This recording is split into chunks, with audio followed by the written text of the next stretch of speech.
Alright guys, this Yarn Hub reaction might be a bit deja vu because it's about Bazooka Charlie.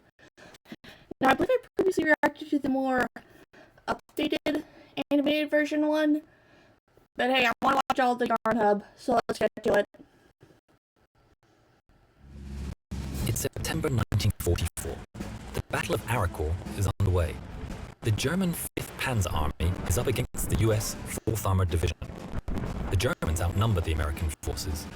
The US forces have the advantage of air superiority, but the Germans have better gun range. Heavy fog has set in around the combatants, and the playing field is level. Under cover of the fog, German Panthers advance towards the US headquarters and have the Americans pinned down. Taking off in his Piper Al-4 Grasshopper from a field nearby is Major Charles Carpenter, an observation pilot. The Grasshopper is a light aircraft made of fabric over a steel frame, with a top speed of just 85 miles per hour. Essential to the push through Europe, these spotters could see the hidden German armor that laid frequently in ambush, causing havoc for the Allies as they pushed through France towards Germany. Although today, the fog has prevented Charles II from seeing what is happening below. Around noon, the fog and low cloud that has been covering the battlefield starts to clear. It's at this moment, through the mist, that Carpenter sees several German Panther tanks heading towards Arcourt. Without hesitation, Carpenter wheels his slow-moving bird around and starts to dive towards the Germans below. Still pretty fast. My bike will make him. My bike, which is currently in the shop, it can only go up like 16.5 miles an hour. My old bike, which is like honestly kind of shit, it can go up to like almost like 25 or something like that.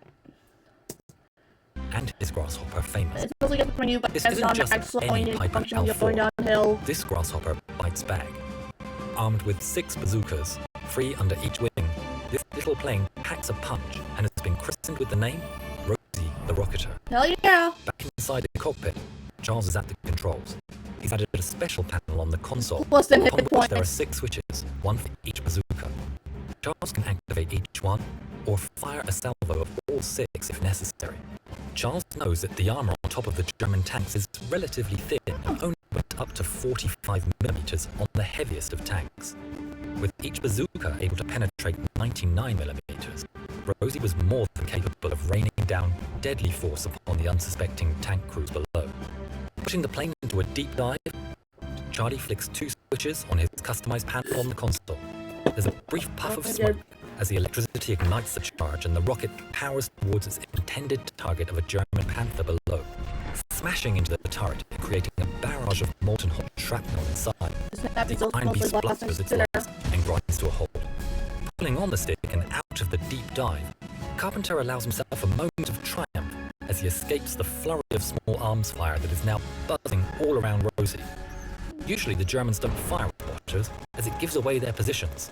But realizing this pilot isn't flying the usual harmless type of Grasshopper, they desperately try to hit the escaping plane. Carpenter doesn't go far. Gaining enough height, he pushes forward again to line up his next target. This time, the Germans are ready, and Rosie doesn't completely escape the hail of lead. Unperturbed, Charles takes out his second prize of the day, and another Panther is stopped in the field. Despite the fire from below, Carpenter used all his rockets and headed back to base, leaving devastation behind him. Landing back at base, Carpenter refueled and rearmed Rosie, took off again, and headed back to the holes. The Germans were waiting and threw everything they had at Charles and Rosie. Charles managed to do several attack runs using his full complement of rockets, and then incredibly headed back to base, rearmed and refueled, and engaged the Germans a 3rd time. I wonder if they're also attaching the wings each time. Stretched over a metal frame and had a huge amount of lift for its size. As such, it could take several hits from small arms fire, and provided they didn't hit anything essential, such as the pilot or the engine, the plane could shrug off holes in the wings or fuselage. Having destroyed or immobilized several tanks and armored vehicles, the remaining Panthers were forced to retreat, and Charles decided that was enough for one day. Yep. Interviewed by Stars and Stripes magazine, Charles told the reporter his idea of war was to attack, and then attack again. Yep. When asked what the enemy made of Charles, he said, "Word must be getting around to watch out for cubs with bazookas on them. Every time I show up now, they shoot with everything they have. They never used to bother cubs. bazookas must be bothering them a bit. Not one to just battle in the air, Charles was no stranger to combat on the ground. Near Avranches, Carpenter was scouting landing sites. Spotted by Germans, his unit found themselves under attack.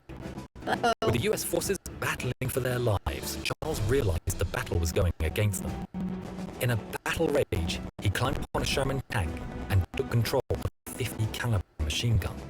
Taking aim upon the enemy positions, Charles yelled all the while at the American troops to attack and press forward.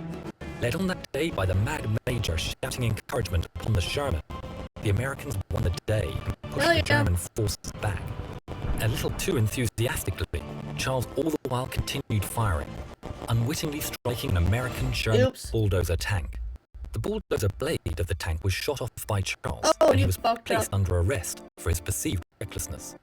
Threatened with the firing squad, he was in mortal danger for his actions until his commanding officer intervened. Expecting to be court-martialed, in an incredible turn of events, General Patton himself saved Charles. Patton went on to admonish his men for arresting Charles, and instead of punishing him, he awarded the major the Silver Star for bravery, saying that Carpenter was just the kind of fighting man he wanted in his army. The press loved the story of the Mad Major, and his fame grew. He was interviewed and told reporters, "Some people around here think I'm nuts, but I just believe that if we're going to fight a war, we have to get on with it, 60 minutes an hour and 24 hours a day." By the end of the war, Charles had incredibly knocked out 14 tanks, but was officially credited with 6 tanks destroyed, including 2 of the feared Tiger 1s. Nice. The Sharkies are back.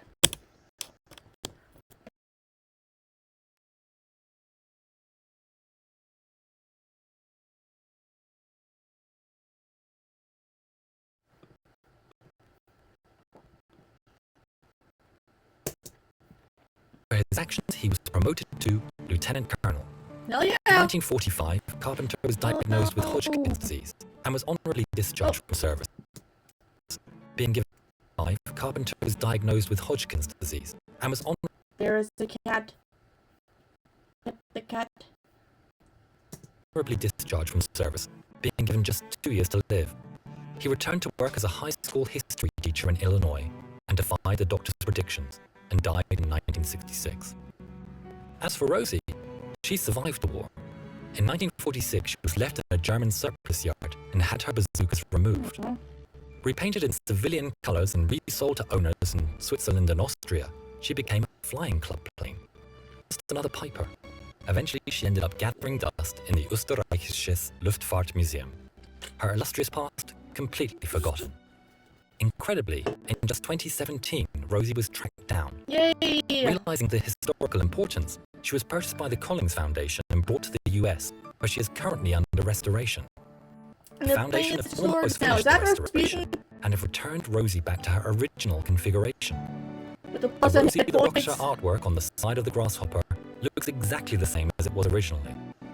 It was painted on by Lieutenant Colonel Charles Carpenter's granddaughter, Erin.